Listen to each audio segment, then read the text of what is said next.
There's something undeniable about the freedom experienced by those who grew up in the 90s. It's not just nostalgia speaking, it's the profound effect it had on a generation's sense of self and autonomy. For decades, the world moved at a different pace. Technology existed, but it wasn't all-consuming. Unlike today, when everything from friendships to job opportunities feels tethered to the digital world, the 90s were a time when real freedom could be lived, uninterrupted and unmonitored. Take a moment to think about it. Kids didn't spend their afternoons staring at screens, scrolling through endless feeds. Instead, they roamed the streets with nothing but a sense of adventure and a vague understanding of the concept of time.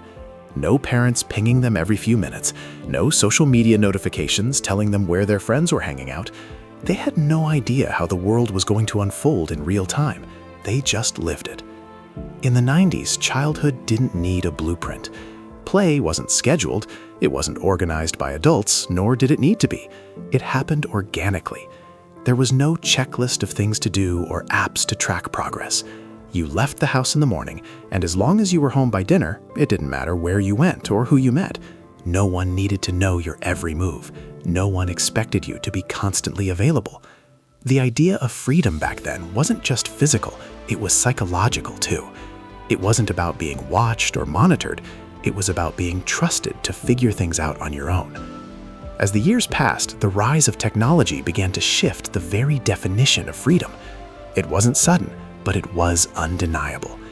The first smartphones crept into our lives, then social media came with the promise of connection and constant communication. But with each new development, something important was lost. The freedom that came with unstructured, offline living was gradually replaced by the pressures of constant connectivity. By the time the 2000s rolled around, it was clear that the age of digital freedom was far different from the freedom we had known. In the 90s, childhood was spontaneous. It was unplanned. You didn't have to worry about whether your friend was posting updates on their day while you were living yours. The idea of being offline was just a normal state of being. And yet, that kind of existence was quietly revolutionary. It allowed for growth in ways we now take for granted, by making mistakes, by having the space to figure things out on your own, without the constant pressure to be perfect. This freedom wasn't just about physical movement, it was about being able to make decisions, take risks, and learn from them without the weight of digital scrutiny. But as technology became more embedded in daily life, it began to shape the world around us in ways that were hard to ignore. The rise of social media and smartphones transformed not just how we communicated, but how we lived. Suddenly, there was a need to be constantly available. A text, a message, a post, they all demanded attention, no matter where you were or what you were doing. The world that had once been full of unplanned encounters, spontaneous fun, and pure joy became mapped out by digital devices that didn't just capture moments, they controlled them. As the digital age took hold, it slowly began to rob us of something priceless. There's a subtle, almost imperceptible shift that happens when the very act of living becomes subject to public scrutiny. It's one thing to make a mistake or to have a bad day and have it remain between you and the people closest to you.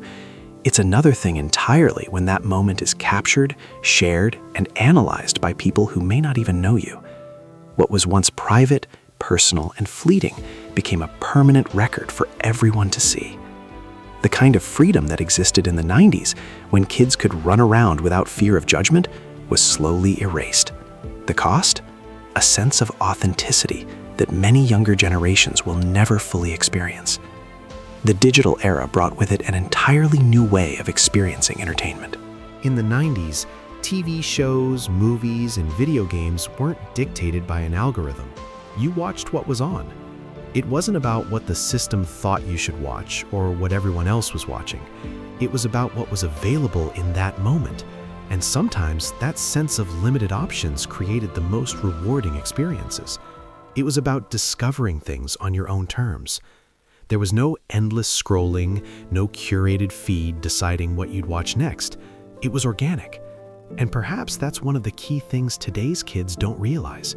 They are being guided. Their entertainment isn't a random adventure. It's a predictable, data-driven path. The freedom to choose, to discover, to stumble upon something new without being told what to enjoy is a rare thing today. This also extended to the way we socialized. No one in the 90s had to worry about how their interactions would be perceived online. You could hang out with your friends, talk about whatever was on your mind, and know that those conversations would stay between you. The pressure of crafting an online persona didn't exist. You could mess up, laugh, and be awkward without worrying about who would see it later. There was something deeply freeing in that. The very idea that your life could be lived outside of public view, without needing validation or constant feedback, allowed for a level of authenticity that's all but gone today. For today's kids, the stakes are higher. Everything is documented, every moment is shared, every interaction is subject to judgment. The pressure to maintain a perfect online persona is palpable. What used to be private, personal, and sacred is now open for public consumption. And with it comes an anxiety that wasn't there before, a pressure to perform, to live up to an ideal that simply doesn't exist. The problem is that as more and more people seek external validation, the freedom to just be themselves, to live without the need to impress, diminishes. The world of parenting also changed drastically with the advent of the digital age. Parents in the 90s didn't have the kind of control over their children's lives that modern parents do today. In many ways, that was a blessing. Parents could trust their kids to go out and figure things out, to make their own mistakes, and to find their own way. There was a healthy level of trust. But as technology evolved, so did the ways parents could monitor and control their children's lives. Today, it's possible to track your child's every move, know exactly where they are at any given moment, and see every text they send and receive. This new level of surveillance is driven by the fear of what could happen in an increasingly connected world. But the downside is that it takes away the freedom kids once had. They no longer have the same space to grow, to make mistakes, and to learn from them without being watched. In the 90s, there was a sense of real freedom. Kids were free to discover themselves without fear of being judged or trapped by their digital footprints. But as the world changed, so did the very nature of freedom itself. Today, freedom feels more like a luxury than a birthright. It's something that has to be actively reclaimed, and in many ways, it's a fight. A fight to disconnect, to find moments of solitude away from the digital noise, and to reclaim that elusive feeling of simply being. The 90s kids were the last generation to experience a kind of freedom that can never be fully replicated. The rise of technology has forever altered what it means to be free. But perhaps the most important thing to remember is that true freedom isn't about the number of choices available or the convenience of being constantly connected. It's about space. Space to be yourself without judgment. Space to live without the weight of expectation. And maybe, just maybe, if today's generation takes a step back, disconnects from the digital world for a while, they'll find that freedom again. It's out there, just waiting to be rediscovered.